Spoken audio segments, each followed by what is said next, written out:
You remember when we gave the introductory lectures, we talked about the major changes in the movement of water. If you were here 100 years ago, you wouldn't have been able to stand where you stood, where that gauge is. It would have been 3 feet deep and flowing. The amount of water that has been lost is huge because it's been diverted to the coast. So now we're trying to put some of it back again, but we're struggling to do that. It's very difficult to do with the complicated system that we have. There's a wonderful paper that was published recently, and any of you who are interested, the lead author is Colin Saunders. And the reason it's interesting is that he used, what's the right way to say it?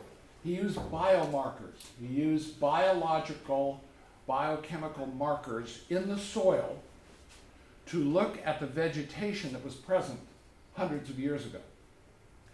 And by calibrating to those markers, he was able to show the dramatic changes in vegetation at the place where you were visiting yesterday.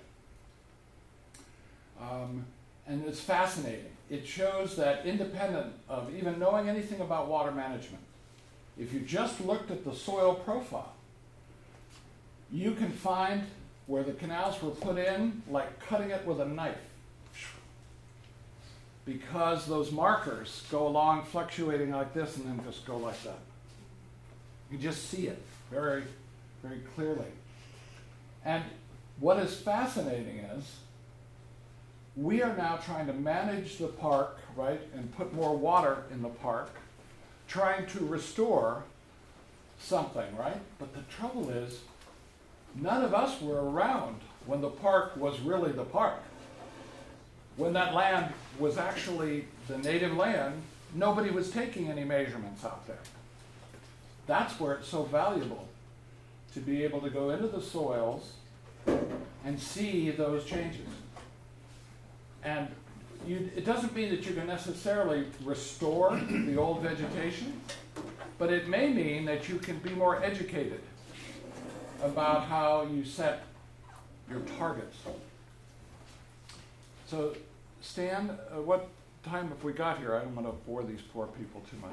Well, it's 9 o'clock when the lecture's supposed to start. We were actually wondering about that because you always say that you need the right quantity of water, but then it seems that there are no regulations on how much water needs to be released from these stormwater treatment areas.